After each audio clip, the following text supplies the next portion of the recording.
didn't even know I was limping. Because when it started when I was like age 6. It was a very unique Sunday morning. My mom had sent me on an errand. And then she yelled at me from the gate. And then she was yelling, walk straight, walk straight. Today, we are honored to have Ewaoluwa, who has dedicated her time being the best she can be in the healthcare sector. Despite her dedication, Ewa has encountered heartbreaking outcomes due to a lack of resources. A friend of mine lost a elder sister. She had an accident on the road. Tricycle tumbled over, but she came out unscratched. It's a worthy miracle. And then she continued her journey. And before she got there, she was dead. Whoa. She will share her experiences and the urgent need for healthcare infrastructure. Please join me in welcoming Ewaoluwa to the show. So yeah, you said you weren't diagnosed. You had a 5 diagnosis. What happened exactly? So when it started when I was like age 6. It was a very unique Sunday morning. My mom had sent me on an errand. And then she yelled at me from the gate because, Nigeria is not that safe. So if she sends me on an errand, being her only daughter, not her only child, being her only daughter, she goes to the gate and wait for me. So our street is long, so she can see both ends in case of anything. And then she was yelling, walk straight, walk straight. A 6-year-old, what does she mean by walk straight? I didn't even know I was limping because I was not feeling any pain. And I can tell you from then on, it was like an acknowledgement of knowing that I was limping started pain. Oh, Yeah, I didn't know I was limping. The moment I could figure out that I was limping, it got painful. And in that moment, I'm from Ondo State. My primary diagnosis came from our now teaching hospital, then used to be just state hospital. My entire primary school year, from primary 3 to primary 5, when I left primary school, I used to spend 8 a.m. to 12 p.m. in the hospital and 12 p.m. to 4 p.m. in school. So I did a lot of extra work to catch up. All my teachers were my uncles and aunties. After school, I'll stay an extra hour to copy notes, to write. My mom is a teacher. Yeah. She's retiring next month. My mom is a teacher, and I would sit here, she would sit here, she'd copy some, I copy some. And I still came out to one of the best in my primary school. She did a lot, but it was so tiring that on some mornings, I would wake up and I would tell her, I want to die. I'm tired. What is all of this? And I was barely 9 years old or 10 years old. And imagine that I carried that to my formative years as an adult. My entire GSS 1, GSS 2, for our international audience, that's like grade 10, 11, 12, where I was on a walking stick. I was ashamed. I experienced bullying. I experienced peer pressure. I experienced every experience. There were times where I grew my confidence from fighting to be seen. In fact, my interest in healthcare came from wanting to know what was wrong with me. It wasn't like I got the Ben Carson moment, but I didn't watch that movie till I was in like 300 level. So I didn't have any Ben Carson moment. Yeah. It was that I just wanted to know what was wrong with me. Was I the problem? What's the problem here? I tried all sorts of medication. I wasn't even this big as a person. It was a medication that got me fat. Yeah. I was, as far as age 8, I was already waking up at 4:30 to take medications because I had to take them before I ate. I had to take them before going to the hospital. X-rays were my best friend. Oh, wow. At such a young age. At that period of my life, I already knew what the health cases, like at least if I didn't know any other test, I knew the word X-ray because I did it every week in, week out. We had a folder in my house that was Trust Me. I remember when we were referred to OAU, my dad and mom had gone first. Then my mom went alone. Then she took me and we walked OAU and walked. X-ray machine is at the far left of the hospital. The consultation room is at the far right of the hospital. And at the end of the day, they're like, we don't know what's wrong. Because I had the condition that wasn't easily diagnosed, was not common. It's something that some doctors have never even seen. Yeah. Because it's common among sickle cell patients. Exactly. And I'm not sickle cell. It was so weird. But from then on, even when I got into the nursing department at the school I graduated from, it became a struggle. So first of all, I identified that, I'm more than my leg. If you see me limping, I have the strength to do whatever I need to do. I have the mental capacity to do whatever I need to do. And that's where my leadership position started shining from. by the time I was graduating, I won the Best Leader Award in school. It was an awesome moment. My mom was beaming. And for me, it was a teary moment because whether I was born a natural leader or not, I don't know. But I became a natural leader by force. Yeah. I had to stand out because it was very easy to look over me because of the condition. Which brings me to the gap in disability care in Nigeria. Let's go there. Oh my God. Let's go there. Oh no. Do you know, I still struggle to say I'm disabled because I'm like, if I say it, maybe opportunities that are available to me to take on will be scrapped up just because of the word disabled. I filled a form recently and I didn't feel disabled. Wow. And I was like, shouldn't happen. But that's because I know that there's a system that has been created to just say, oh, disabled, ouch. Yeah. Without considering my skills, my abilities. Yeah. And this is not even a disability that doesn't let me get productive. I can do whatever any other person can do. And you can move around. I am mobile. Yeah. And we're talking where developed countries already have things like diabetes as a disability. Oh, absolutely. Eye conditions as a disability. Yes. This is, as in, for us in Nigeria, until we see you, your arm has been cut off, your leg has been cut off, you are not disabled, you're fine. Yeah. And when you say you're disabled, they think you're asking for privileges. Whereas we're asking that you take better cognizance of the environment and make it friendly for these people that have a lot to offer. Yeah. Health in Nigeria. Let's talk about it. All right. Well, Ewaoluwa, I know we jumped in already, but I wanted to see you shine through with that unique story of yours. And I also wanted to make sure that we captured what mattered most to you. So I wanted you to say, those words. So hi, everyone. I am Dr. Kike Oduba. Welcome to African Health Echoes, where we talk about unique stories, innovation, leadership, and solutions around healthcare in Africa. Today, I have here with me a phenomenal young lady. Her name is Ewaoluwa. Ewaoluwa is a nurse practitioner. She's also someone who has sat at the opposite side of the table as a patient who has had to navigate the healthcare system in Nigeria from a very young age, had no diagnosis, had to fight her way through, and decided, this is enough. I have to solve these problems myself, and decided to become a healthcare practitioner herself as a nurse. Ewaoluwa, welcome to African Health Echoes. Thank you so much for joining us. Thank you, Dr. Kike. I can't wait to unpack all your many stories, but I want you to do a quick introduction of yourself. Who are you? What is the story behind Ewaoluwa and the passion and the drive that you carry around? Okay, my name is Ewaoluwa Otetubi, and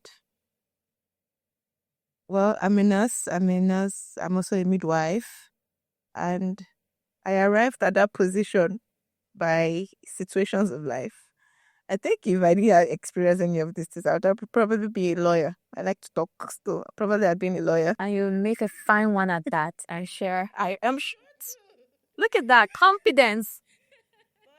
I arrived here because I had experienced some phenomenal life-changing things, even as a child, that I don't even think any child should go through at such a young age. Yeah. And he made me grow up too fast, but he also made me grow up very well, because I had to make decisions that no child had to make at that age. I had to make decisions to prioritize my health, use medications on my own, prioritize working academically to catch up on school, because I had to miss a lot of school because I was always going to the hospital.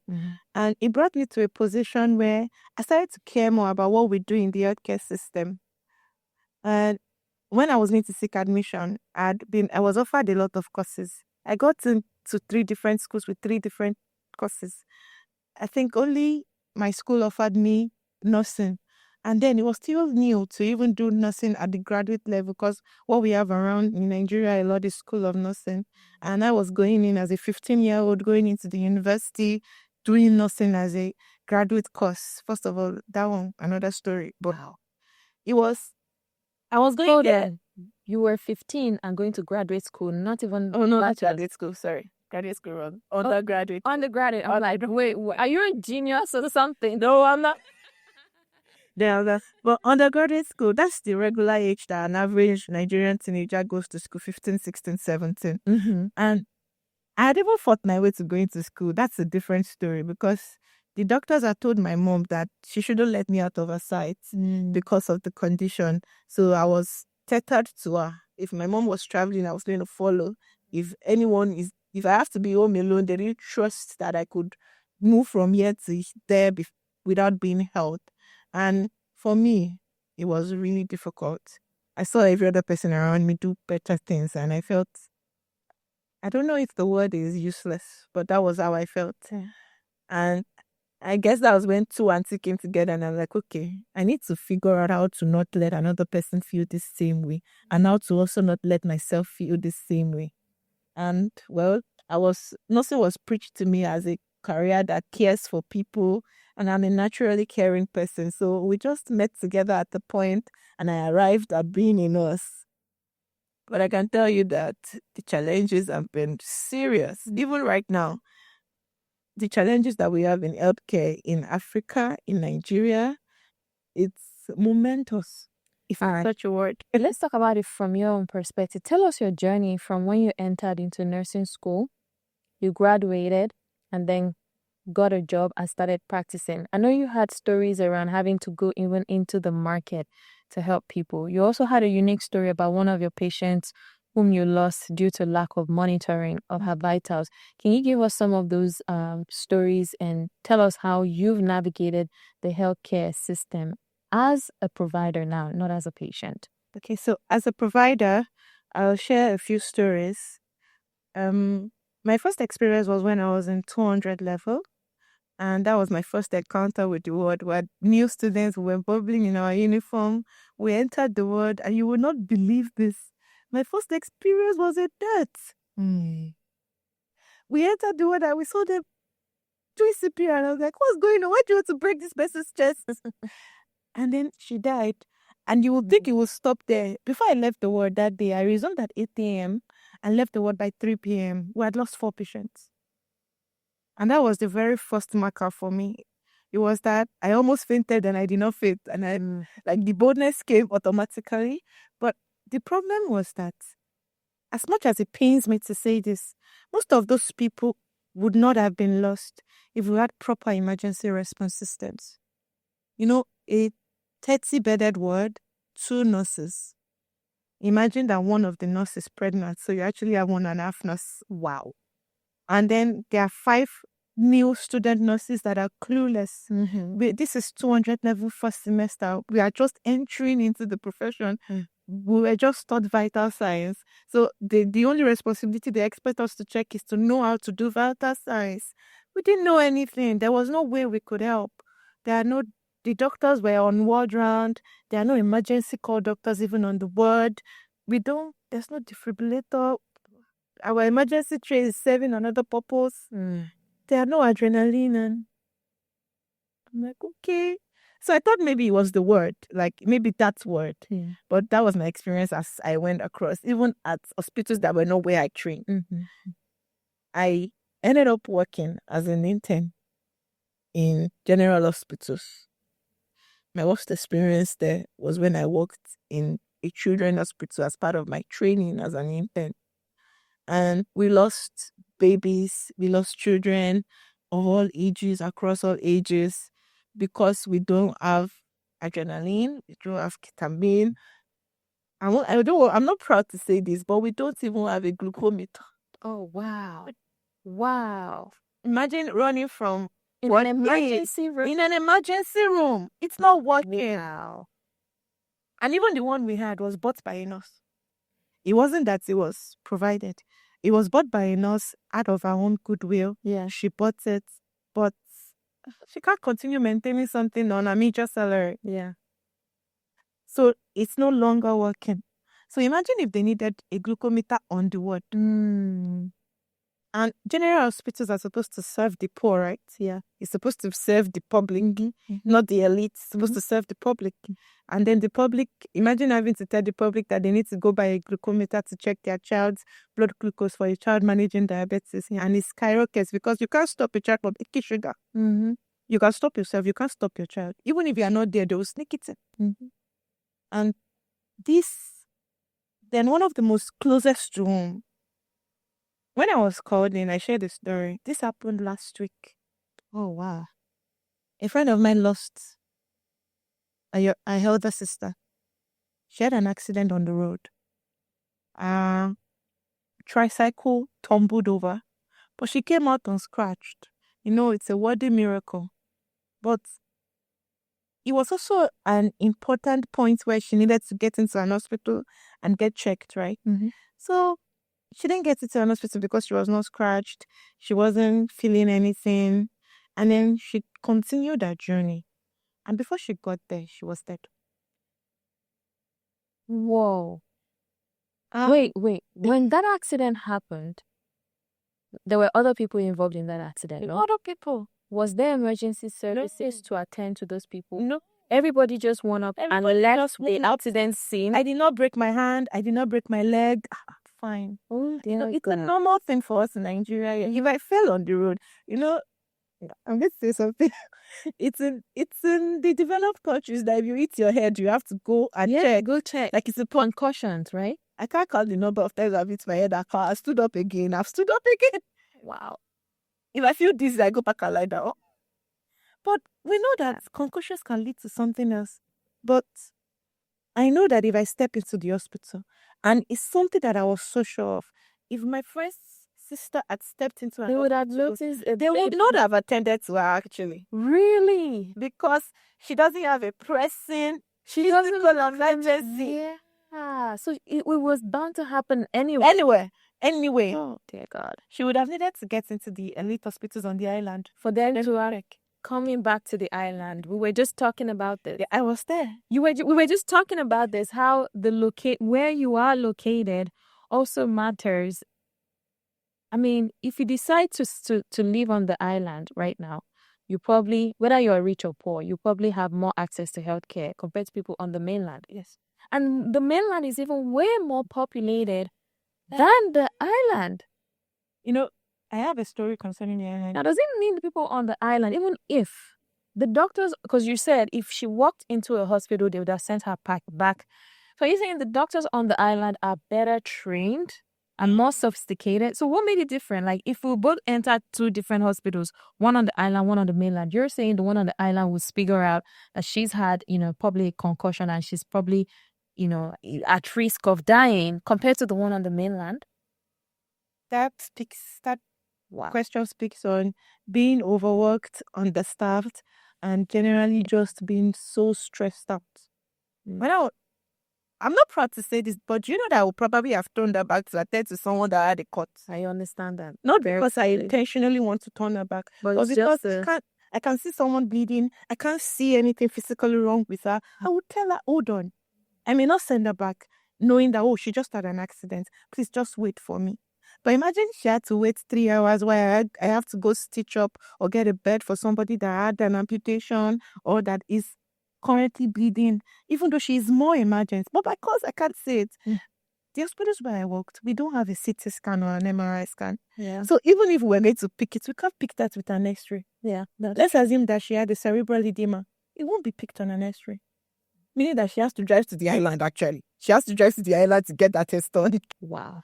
Before they drive her to the island, she would be gone. I was hearing you saying that your mom had to take 4 hours. And 4 hours is still with the island. Yeah. It's simple. You could take 6 hours and the people would be gone before you get there. Now, it's not in the training of the doctors. It's the doctors that work in mainland general hospitals that also work on the island private hospitals. But these private hospitals have brought in a system that is developed. They have the scans, they have the process, they have the ability. But they also come with money. Yeah, talking about money. So, a friend of mine's child had a cut. We took her to a regular hospital on the mainland. They live on the mainland. I live on the mainland. And the doctor cited scalp and didn't just want to stitch. He opened, obviously. Didn't just want to stitch. Now, I'm telling you, this is what in a high-stress environment, we would have stitched and sent the child home. But then we took the child, we got into one of the large hospitals that you know on the island. I won't mention names, but one of the large hospitals you know on the island. I'm talking in the space of a neurosurgeon seeing this child registry to register alone cost 400,000 naira. In these hospitals. Like to get a card cost 400,000 naira. Before we knew it, on standing, we spent 4.5 million. Hold on. That's not even my money. If this family had health insurance, like the regular Lagos State health insurance scheme, would it cover? No. Or if they had HMO, would it cover? No, I worked in Iliraiko throughout my service here. Oh, you did? Yeah. Okay, you have to tell us a little more about that. Perfect. This is great. Okay. We need to talk about that. I was like, oh, I know what it covers. All right. Thank God you're here. Okay. Finish that story and then you have to tell us about how the insurance system works. And I'm interested in knowing. Although they didn't have health insurance, but of course, if they had health insurance, they would have probably paid about, still out of pocket, about 1.5 million. Compared to 4 point something. Really? Yeah. So that's why it's really important to know the Insurance important. Serious. But then that's also the solid health insurance, though. We're At talking least something. yes, something that covers. Right. But you're saying that, but if they had come to a general hospital, we would have stitched up. But this child had needed surgery. Okay. We're talking, could have had brain development issues later on if we're just stitched up. But did surgery, saw a neurosurgeon, got the best care. I cannot deny, got the best care. But we paid a lot of money to get that care. Health insurance obviously would have helped. If they had health insurance, at least, okay, one of the personal stories I shared with you was me losing a patient that because we didn't have scanners, all of those things. But you see, the point where it's such a big problem for me, or that I have identified as a caregiver, is that I say something, and I'm not proud to say it, but I still say it. I really pray that I or none of my family members are on the opposite side. Yeah. No, you and me both.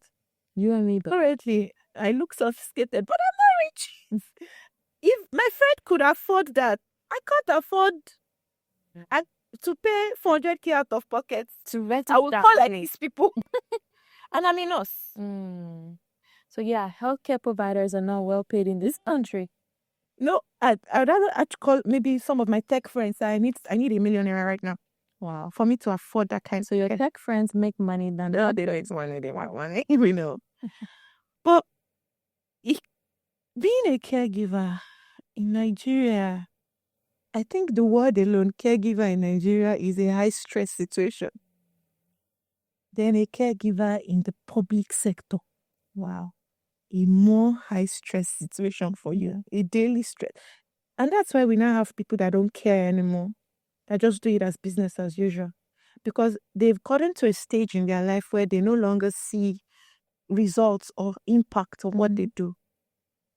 And that's why, like, I try to look for opportunities to express the care that I have. Sometimes I get frustrated. Sometimes I get to see the desired results. I would say that one of my greatest joy in practice is to hear my patients tell me, "You're such a good nurse. You're such an excellent nurse." I'll share a positive story too. In my same health care, during my internship, I was on a stroke ward, and we had a patient that he had had the stroke for like a year, non-mobile, both sides, no, the left side. And in my 1 month of staying there, he had started getting movement back, but because he was already slow, he had muscle waste, he didn't want to make a move. So I would go there with a smile, change his bed sheets, bathe him, and I would say this in our language. I say, "Baba, move. Baba, move." Baba meaning daddy. Yeah. "Daddy, move. You can do this. I believe in you." I would tell the children, "Go out." It's because daddy is seeing you. That's why he doesn't want to move. He would move. And I tell you, this is one of the greatest joy I experienced. The man left the ward walking after 1 month. Wow. And when he was going to go, I didn't know my other patients had been seeing this. One of the people called me and was like, "You're such a good nurse. Only you cared about this man." I wasn't the only one. Maybe I was the only one she saw. But you cared so much. And he walked out of the ward. I saw him last week. He was walking. Oh, you should be proud. I was proud. Yeah. And this is something that happened a year ago. And so when we get people that care, we actually get the work done. Yeah. There's a difference in the level of care. There's a difference in the healing of our patients. Let me ask you this, right? You're subject to the same problems, to the same conditions that other healthcare providers potentially who do not care, some others who do not care. What makes the difference between you and them? Why do you care so much? Why do you care so much? I think the first answer would be because I've also been at the opposite side. You have an experience, a lived experience. I've lived. I still lived it. Yes. lived would be that it doesn't happen. I still live it. I still go for physiotherapy. Oh yeah. I still live it. And then there's a level of compassion. I know how many times I've had to comes tell an that healthcare provider, that's not how you react to a patient. I know you're stressed. I know you're tired. Why not get somebody else, fresh eyes, to look at this person? Midwifery is the place where patients experience the worst experience in Nigeria. The midwife is slapped. I know. I made a vow when I went through my... No, seriously, when I went through my ONG posting, I said two things, right? It's either I never have kids in my life if I'm stuck in this country, or I never have any of my kids in this country. It was a whole snafu. It was a terrible experience. So would you blame doctors who have seen all of this, who decide, no, I'm not staying here, I'm leaving? Some of us are trying to make our way back after we've had those babies, after we've seen okay, now we can do something about the problem and still not be vulnerable to the problems, right? Continue your story. I just needed to chip that in. That's profound. That made me care more because I didn't like the way I was treated as a child. I don't like the way I am being treated as an adult. Even now. Careful. I have to tell them that I'm a nurse. So watch your tone with me. I'm not clueless. Yeah. I know what you need to do. I know how you need to do it. You don't get to yell at me and think that I should be okay with it. Yeah. I know, obviously, I'm in a hospital where they're not getting paid enough, or you think that the services I am being offered are cheap. Mm-hmm. If I were to go to these so-called large private hospitals, and I can tell you that if I were to go there, they will treat me like a queen because they know they will get money. They won't treat me if I don't have money. Yeah. But if I get there, I will get top-notch. I would be wheeled around if I so wish. Mm-hmm. Because I'm going to pay for all of that. But I am here riding on taxpayers' money, or so be it. And I know that you are stressed, I'm stressed, but we can do this better. Mm-hmm. That's why if you ever walk into an hospital where I walk in, you will meet me with a smile. Mm-hmm. Let fire be burning. Mm-hmm. Of course, I get frustrated. I remember there was a day I went to the toilet and I sat there for 15 minutes, regrouped, regathered, engaged, drank water, drank Coke. I drank sugar. I said, I need sugar to power through this day. Mm-hmm. Drank sugar, went back out. I said, that day we had delivered over 16 babies in a 12-hour shift. So I was already exhausted. And you know how new mothers, grandmothers, husbands are easily agitated. They're scared. Yeah. So navigating through 16 different families in less than 12 hours, I ran to drink cocoa. I drank that Coke. But these experiences can determine whether you will get frustrated and carry it over to the next patient, or you would decide that this is a new person. This is not the person that got me upset. Mm-hmm. This is a new person. And that is how I have navigated my journey as a nurse. Yeah. I treat everybody as new. Wow. You see it in my family. When people come and say, nurse Ewa, I'm like, first of all, consultation is not free, but I'll do it for you. But at the same time, I'm like, oh no. And that's why my family trusts me. And I'm not saying this for clout. Yeah. Many other people may not trust me, but in my family, they trust our judgment. My mom went to an hospital and the doctor was really rude to her. She was like, I have you at all. My diary on my sword. She did that thing. Referring to I and my other brother, and then she called me. You can imagine. I'm like, sorry, don't be angry. It's okay. What happened? She was like, he refused to tell me the name of the medication he wants to give me. I'm like, how will I cross-check? What is it? What if he's giving me nonsense? And I'm like, okay, can we speak to him? And then my brother spoke to him, and he did tell my elder brother. But he was also acting on hospital policy. What? Wait, what? Oh, you don't want to... That's like, you don't know. Wait, tell me about this policy. Patients are not allowed to know the kind of drugs they are being prescribed. Inside hospitals. And why is that? If it happened to me, I took my friend, she was sickle cell, to an hospital. We did a test. It was a PCV, it was a full blood count test, the CBC. We did a CBC, and I said I wanted the result. Yeah, it wasn't given. of your own blood test. of the blood test. And what are the thoughts behind not giving They were patients? like, no, we don't give patients their results. Wow. I was like, if I wanted to take a file Wow. to another hospital, how would they know what has been done? So they don't want you to leave them. They want you to continue to pay them so you don't take the business somewhere else. No, if they are just swallowing my money. Oh, wow. And do you know, eventually I figured that they were treating her for malaria. And, you know, being a nurse, I'm like, I know the price of this medication, but you want They to were make price money. gouging her. You want to make money.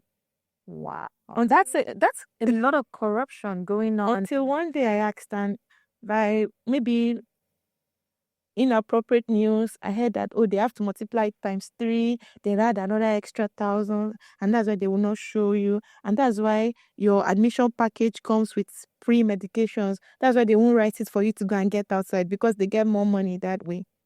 And as much as I fault them, I also don't fault them, because it's also a business. I know. They have a business to run. Okay, so this is probably in a private hospital, right? Yes, it wasn't a private. This wouldn't have an No, that would not be in a public hospital. So as a patient, because I want people who are listening to learn from this, how do you protect yourself from this? How do you advocate for yourself to say, no, I want my test results. No, I want to know the drugs you're giving me. If you're killing me with a drug, for example, there are some drug interactions that you shouldn't mess with. Yeah. But then if the patient came for something that is not even related to the other conditions they're being treated, you could potentially harm them. Yeah. By not telling them what drug you're giving them, so they can tell you, oh, I have been told, though, because I have this condition or because of this other drug I'm using, I shouldn't use this drug. How do you advocate for yourself? That's where one of the parts where I've come in as a nurse. I've not been able to do it on a professional large scale base, but for every patient I get to interact with through maybe doing their vital signs, I just get them into a gist, and I tell them, you have a right to know the medication you're taking. So it is your right. So if a hospital asserts that, then you can potentially take action. Legal action. Perfect. I think it's in the Bill of Rights of Patients globally. Right to the right medication. You have a right to know what you're consuming. I cook. And just as a side, but in the sides, I have a right, my clients have a right to know what I'm feeding them. Ingredients inside the food you're giving them. That's why every food has a list of ingredients. Exactly. Nutrition facts. If it's going inside my body on my body, I have a right to know what it contains. Wow. I have it, even if I don't know everything it contains due to patent rights, but I have a right to know the name. Right. The name. You can't give me chloroquine and I react. Okay, for example, I have an adverse reaction to metronidazole. Oh, wow. Imagine if I came into your hospital. Another layer. And metronidazole is common. Yeah. It's commonly given. That's flagyl, right? Yes, that's flagyl. It's commonly given. And you don't know. And you write it for me and I don't know. Then you take it, have an allergic reaction, and they won't take responsibility. Nobody will. Wow. And my mom also has that allergy. That is dangerous. To know what you get. That is a dangerous practice. So this, in my head, there needs to be something done in Nigeria to make sure hospitals allow patients know the drugs, are accountable for the drugs they're giving patients. Yes. So we have a problem of fake drugs. Now it's a matter of you don't even know what drug you're even consuming. You don't know. Oh my. I saw a brand of omeprazole recently and I was like, that can't be omeprazole. Like, I looked at it and it was like a blue tablet, very bluish tablet, and I'm like, that can't be omeprazole. Yeah, omeprazole was written all over it, but I'm like, that can't be omeprazole. Maybe something else, but that should not be omeprazole. I think, of course, it was my sister that bought it. And like, you're not taking that, not under my roof, not in this house. Yeah. We bought another one. But in my head, these are the things that I have gathered. Because in just 3 years, let's say in an accumulation of 9 years of being in healthcare, both as a student and as a professional, I've seen and unseen things that I'm not proud of. In fact, when Mr. Taiwo was talking and all, and I'm like, oh, sir, you've experienced the good side. If I come to talk, I have experienced quite an amount of the bad side that it almost overshadows the good. Most of the good I've experienced have been from my own personal investment and seeing something being done right. But you know, I'm a young nurse. I have elders to contend with. Yeah. I have, sorry to say this, I have doctors to contend with. Oh, no, you don't need to be sorry. I know. I have I already have my own nurses to contend with. Mhm. I have doctors to contend with. Mhm. I have the patient relatives to contend with. Mhm. And in some situations, I have the patient to contend with. The contentions are a lot. Mm. Almost looks like the forces that are against me are a lot. Yeah. So there's so little I can achieve. Mm-hmm. You know, coming into digital healthcare, learning how to use EMR, trying to figure out how technology can help us better actually came from all of this, my experiences. It came from me knowing that what if our patients had a way to do research on their own so that they are not coming in blindsided in the hospital and they are not coming in from Google as well. Yep. Patient empowerment. What if the way I wanted my sister's details sent to another hospital, what if she just needed a code? This is your AMR code. When you get to the hospital, they can access it. They just need to send us a mail for us to be sure that it's not someone that is trying to just steal data. Send us a mail, tell us that they have taken over your care, and then we'll send them a code and you get it done. What if my mom had an opportunity to enter into the hospital and the doctor didn't need to display. He just needed to say that, oh, my daughter is a nurse and she would like access to my care. Yeah, that's another part that is important. What if my mom doesn't have health insurance currently because I can't afford to pay proper health insurance for her that I know would cover. Or that even in Ondo State, where we're from, where she lives, I don't even think that we really have health insurance. Same like Lagos. Like Lagos is well saturated with HMO. I've heard about that, but tell me about the Ilera Eco program. Okay, so things that covers and okay, so but on a good side, this is free publicity for Ilera Eco, but it actually does cover a lot. It covers a full body scan. Oh wow! Once a year. It covers 4 general practitioner visits and 1 specific specialist visits. Okay. For the standard plan. Okay. Which used to be 8,000 naira. But then they started a V-Boot plan, which was where I worked as a core member. And in the V-Boot plan, it's called Standard Jara plan, which is now 12,000 naira for a year. 12,000 naira for a year, which is like 1,000 naira per month. Actually, no, I think it's 15,000 naira now. 50,000 for a year. 50,000 naira for a year and 55,000 for a family of 4 and 80,000 for a family of 6. All that's father, mother, and children all under the age of 23. So it covers even as far as age 23. And for the individual plan, it covers 4 general practitioners, 2 specific actually. That's ophthalmology and maybe orthopedic or whichever one you need. It covers a full body scan. It covers delivery. If you were to go and deliver and you were pregnant, it covers delivery. It covers medications to a level, not all medications. It covers general body tests. It covers x-rays. It doesn't cover CT scans and MRIs. But the next level, I think, which is the standard plus plan, covers for a CT scan. Wow. And the other one, the next one, which is the adults, the aged people, which used to be 35,000 naira for one person or 70,000 for the couples together. It covers mammogram. Yeah. It covers the general body test. It covers how about colonoscopies? Does it cover? It covers colonoscopies. That's great. I think 2. And it also covers cancer care if you have been on the plan for 2 years. Oh, it covers there has cancer to be care. a wait Yeah, period. the wait period. It covers cancer care for up to maybe 5 million naira. I can't give confident information but a lot of things change. A lot of things were changing when I joined them. It covers all of those things. But the problem that Ilera Eco encountered when I was there, and Lagos State, the Nigeria did pass a policy, or Lagos State did pass a policy that every hospital must accept the Ilera insurance. Ilera Eco insurance, or must accept health insurance. Okay. You know, there were some hospitals that don't accept health insurance. You have to know you're out of pocket. Yes. Interesting. Even our Top Gun health insurance, like Leadway, exam. There are some hospitals that still don't agree because of the friction on their own side. Maybe they don't get to pay them enough, or they owe them money, things like that.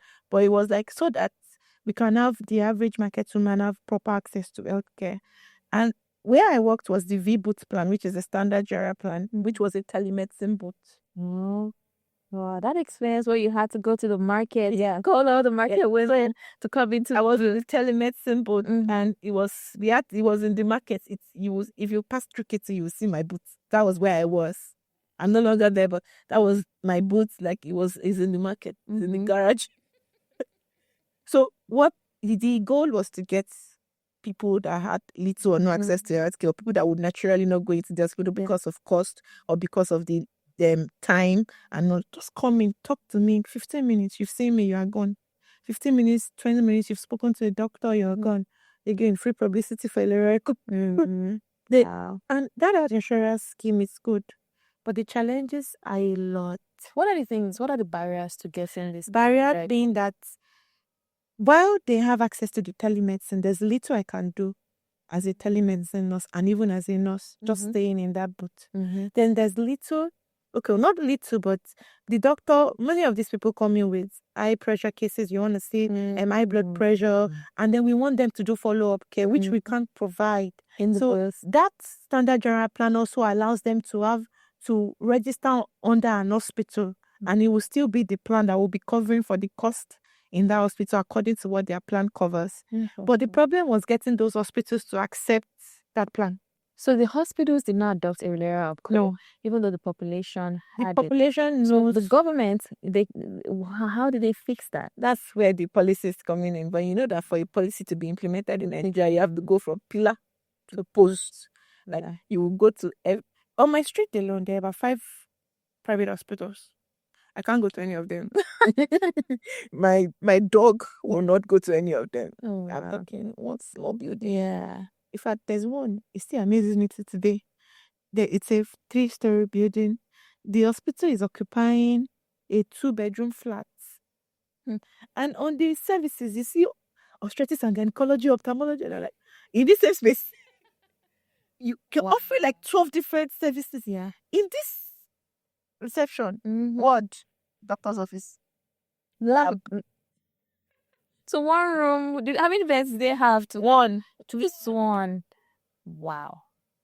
You know, hospital is lucrative business in Nigeria. Serious, everyone is a doctor. Even your what's it called them? My daddy calls them Elewe or Mom. They are they call themselves traditional doctors. Wow. And I'm talking, imagine 5 of that on my street. Well, we still call them hospital. Wow. There's a regulatory body, yes, but do they have enough manpower to man every one of them? And that's why in fact, you know, in my own profession is even worse, because we're dealing with a lot of quackery. In that same hospital, they would have one registered nurse and one licensed doctor, and then they would take in the cleaner, every other person, and take in all of them and train them. And So then they will providers within the hospital. But those ones will not stay within the confines of the hospital. They also want to make money now. So they will go back and now they are doctors and I'll become their own doctors and nurses. That is crazy. I remember my seminar project in 500 level was on quackery in nursing. Oh my God, it was a lot of discovery. That was one of the most fruitful conversations we had in school. Like, it was a battle where we were arguing for and against. Although we did win for 4, but it was like we wanted to see where the knowledge came from. So, and truthfully, if a quack nurse that was well trained from where they trained in the hospital came and sat beside you, the only thing that would spot you out as a registered nurse is that you understand the science behind what you're doing. Not the actual practice of it. Not the practice of it. Yeah. I know why I maybe claim, or I know why I give medication in a certain part of the buttocks. I know why I do some things. I know what it can cause. They don't know, but they can do it. Yeah. In fact, let's say they can even do it almost better than you. That's right. Because they have had more practice. Right. Because they're in the corner of the street. Everywhere. People go doing it. If you come to my house and you tell me my next English is go to the hospital, or go to telemedicine, do whatever you want to do. But this person will say, no, I know what is wrong. So write chloroquine, write the injection, write water, take it. So is there a way to clamp down on, because I don't blame this situation to some extent. Most of the doctors and nurses have left. They've left the country. So these roadside or corner hospitals are what people are. Let me even ask you this. have you ever thought of leaving the country? Like, are you part of the Japa movement, Okay. or are you for or against? And I'm not saying there's no wrong answer. It's just, I mean, your choice. You're for. And so let me ask, with the passion you have and experiences you have, what's keeping you in this country? Okay, wait, let's be clear. I'm only here because it has not clicked in. But this is not the difference. I had never wanted to leave the country to go work as a nurse outside of the country. I am an academic person. I like to learn. So I remember when we had our first conversation, I told you that I'm trying to get admission.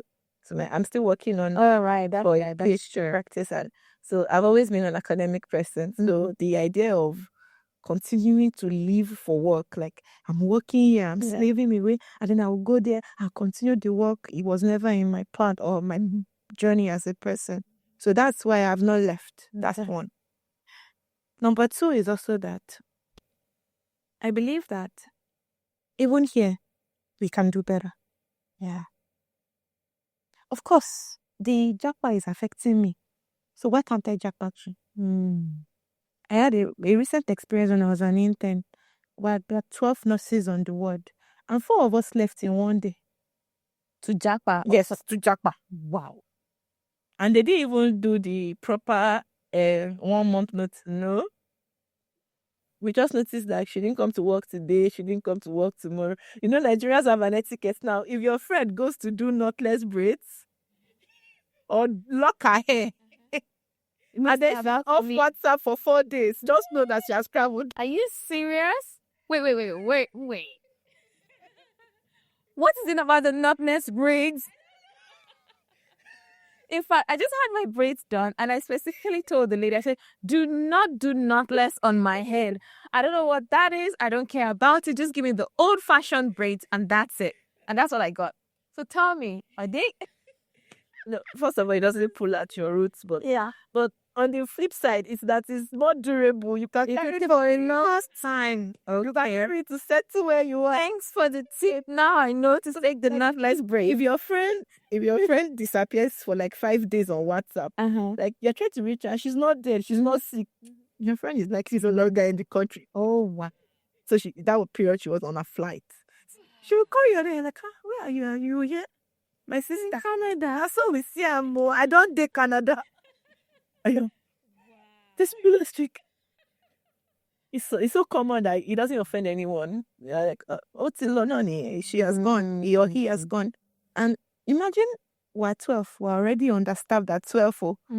12 meaning that 2 people in the morning, 2 people in the night, that's 4 people daily. 4 people daily, that's 3 days of nurses for me to get 2 days off. When we become days, when we become 8, that means I get only 1 day off. And that 1 day off meaning that I left the hospital by 9 when someone came to relieve me. Do you get paid more for the extra day? What was that? Wow. So the culture of extra shift or extra hours in healthcare, at least not in the general hospitals. Maybe it's in some private hospitals, but not in the general hospitals. You work as the work demands. You work if you're understaffed, you will do 48 hours. Yeah. I remember when I worked in an health center just to protect the names, and the nurse did a 72-hour shift. And I was like, oh, so you're going to go off for like a week? And she was like, off like a week. I'm coming back next tomorrow. She was coming back in 2 days from 72 hours. And she was the only one. And I was there because that was my midwifery training. And I wanted to see deliveries. So I was there with her for like 24 hours. I left. I went home now. I'm not being paid for it. But even if I was being paid for it, it shouldn't happen. You can't even give quality care in that kind of a condition. It's 48 hours when we came the next day. She just said people know what to do. She found one corner to sleep for 2 hours just for her to be able to catch up again. This and many more are the effects of jackpot on our own health cases. You know, I wrote to my status recently that get ready. Those your traditional Elewe or more, they will be down married as you are that are going to wear white coats in your hospital. Because the level at which do you think people will come back? Are you going to come back when you do go? No, I'm definitely going to come back. I'm going to come back because it's going to be a huge loss for Nigeria when you leave. I'm going to come back because this is my land. This is my home. It may be a difficult home, but it has always been home. And people worked hard for us. Where we're going, people worked hard to get to that stage. That's right. People worked hard to get there. For us to go and learn. Mm-hmm. Our job should be that we want to go learn and bring it back. And do you know, Nigeria being a bureaucratic country, and let me say this on the flip side, if I go and come back, I'll be more respected. Oh, absolutely. 100%. So even if there are people that are more skilled than I am, just because I have gone for like a few years and at home differently, and I hope there, and they believe I have more to offer. Yeah. And that's on the flip side. But on the real side, like, it was done there. It's possible here. That's right. It's possible with the right people. It's possible with the right group. I heard Mr. Taiwo talking about taking a pay cut, yeah, so just because he could see the bigger value picture. Do you know, it's something that I never thought I would be willing to do, but I recently discovered that I'm also willing to do. Like, my current salary cannot even pay my rent. I have to save it and save it and save it to pay my rent. But at the same time, I'm like, I can actually take lesser if I would work in a place that would give me a vision and a pathway. That's right. That's why I said Dr. Anita sewed. So technically and wellness fits to me. I remember telling her that I wouldn't take a pay cut if you were employing me. And that's because it's not very easy to see people carry a vision for Nigeria anymore. We've been frustrated. We're tired. I have a children's foundation outside of Your health, and I can tell you that the biggest frustration is that our children they're suffering. They're all of those things. And being an healthcare practitioner even makes me see the suffering more because I see it beyond physical suffering. I see what it's doing to their mental health. I see what it's doing to their physical health. And I'm like, oh my God, we need people to work. We need people. You know, it's not even about the money. And of course, if you build something and it's built to last, you will make money. Oh yeah. If money follows value, quality, money follows value. But if you think about the impact, it gives you a fulfilling life. And for me, it's very important that I live a fulfilling life more than a rich life. Because wealth is not in money itself, but it's in fulfillment and impact. And when those two come together, you won't be poor. Yeah. So I recently learned something about life that I can't want a 50-year-old man as. He has had 25 years to work for it. So why should I want it as it? I'm 25. Why should I want it as a 25-year-old? But if I work hard and keep trying to build value, trying to build impact, even before 50, I would achieve that and more. That's right. That and more. And speaking on healthcare in Nigeria, HMOs are doing a great job. It is still very expensive. It is not for, especially with our current economic status, the average person is now poor. So it's not for the poor. The average person is now poor. Basically, I'm part of the poor masses now. Not as it's not a bad thing, but yeah, God has supplied. But the average person is now poor.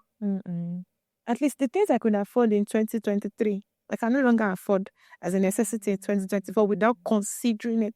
Before, I didn't have to consider it, I just buy. Now I have to consider and think of the impact it would have on something else that I need to do. That's one. Then, now having to access the cheapest HMO that I know, which is like 75,000 naira a year minus, other than Ilera, which is very cheap. And it doesn't cover a lot.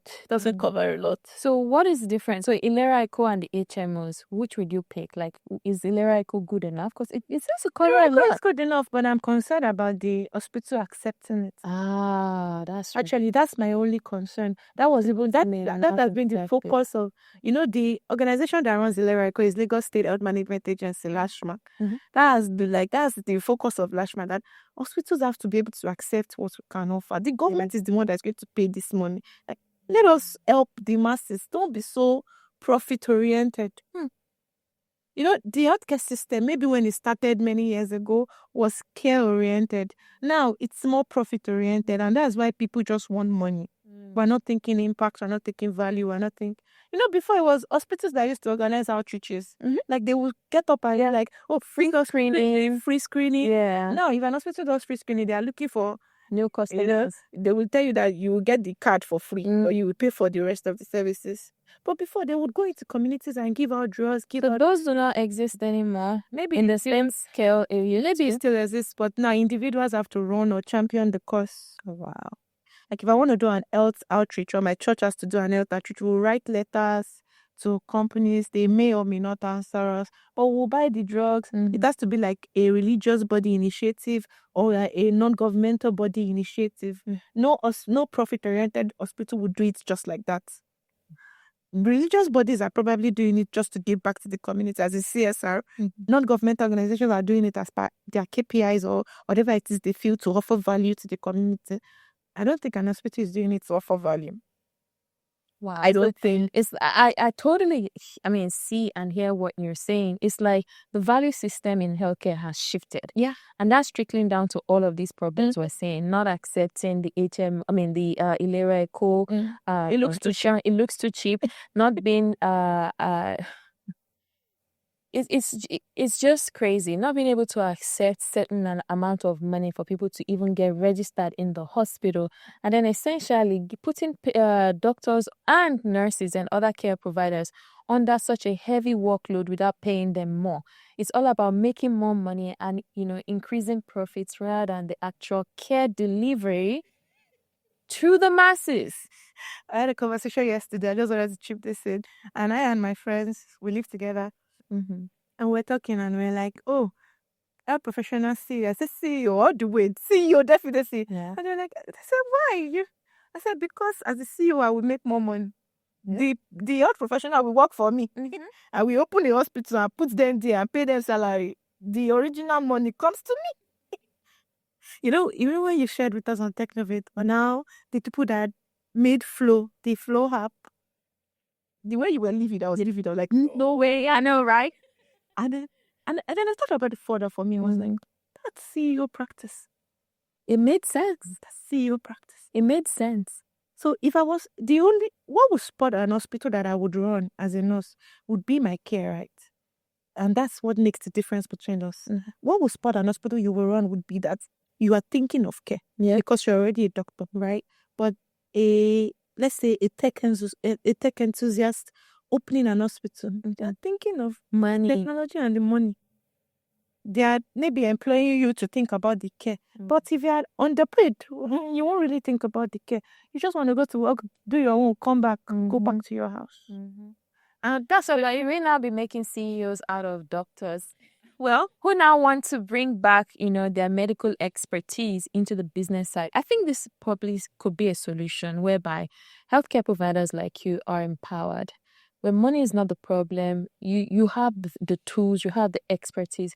It's now the will and the ability to implement on some of these things that you've identified as solution to the problems that you've experienced, right? Because in my own case, if I had the resources, I would be the hospital that, of course, we will take Ilera Eco, we will take any HMO, insurance scheme. But more importantly is make it accessible in such a way that it offers emergent care. Do you understand? For example, in the United States, there's this concept of urgent care, which is different from emergency care, right? You can go to urgent care and get primary care level of care for acute events. You're not like dying and bleeding to death. You need to go to the ER for that. But for things that have to do with, in fact, just to even triage, to see, is this person potentially at risk of dying or becoming critical? Or this person can wait 3 or 4 hours to get care. That is urgent care. For me, in my own experience, I think what we need to do is create little urgent care centers that can offer immediate care, not necessarily emergent care, right? Also can offer primary care services and at the same time serve as a safety net for people who want, just basic necessities for healthcare without having to spend too much. Yeah. That's where I think Ilera Eco can be applied. Because when you think about it, to play the devil's advocate for these large hospitals who do not accept Ilera Eco or other small insurance schemes, they put a lot of money into their facilities, right? And so if the government was going to pay them or reimburse them, it's probably going to be at a really discounted rate. And they don't want to lose their profit margins, right? So in my opinion, I think the government needs to start thinking about that portion of healthcare, that gap.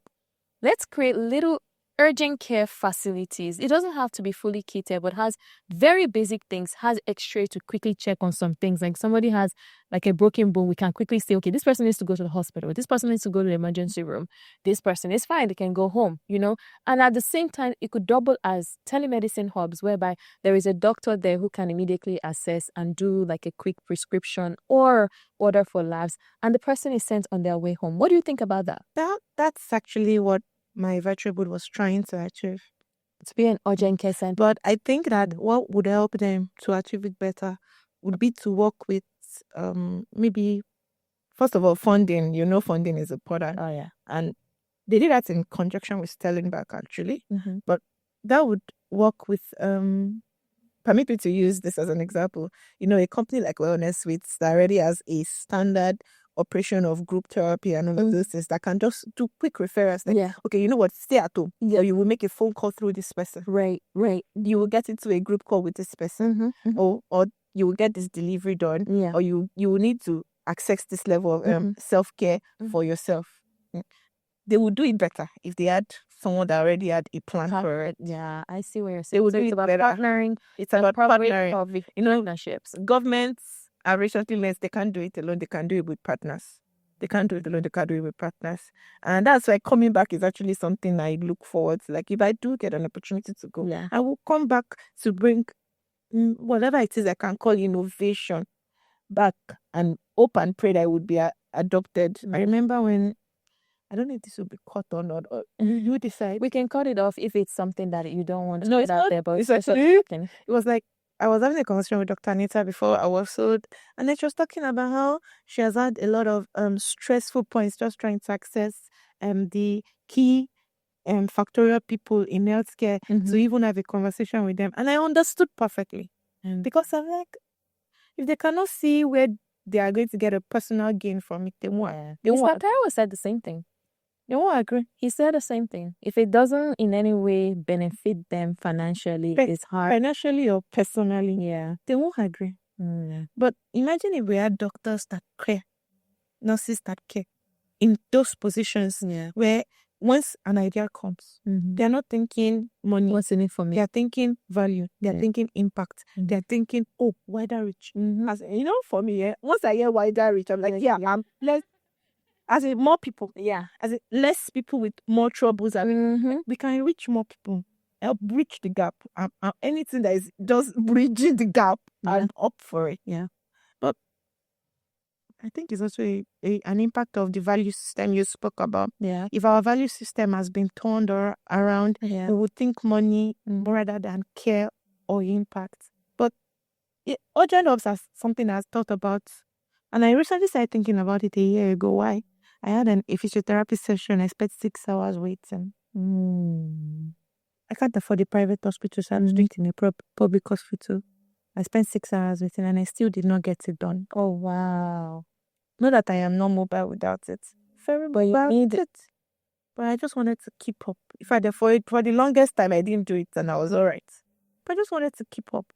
Like, it's good for me to do it. I'm an health care professional. I should know better about my own self and my life. But I didn't get it done. I went back home, spent 6 hours, and the hospital is on the island, and I spent 6 hours and I still didn't get it done. Not because they intentionally left me, but because we were so much and they were so small. And by the time it was closing hour, all of us had to come back the next day or get a new appointment. And that day, I thought about, what if we had EMR that could help us appoint people, appoint doctors, and give them a specific time to come. And they would know, instead of me to come 8 a.m., hoping that I will get number 1. This hospital already uses EMR, but just for records. And also maybe scheduling appointments. But not to schedule like time-based appointments.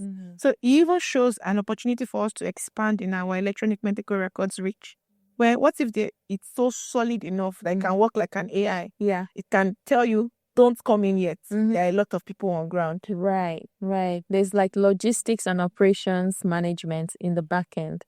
These are the things that we can delve into to make healthcare more accessible, get a wider reach, and still be very effective.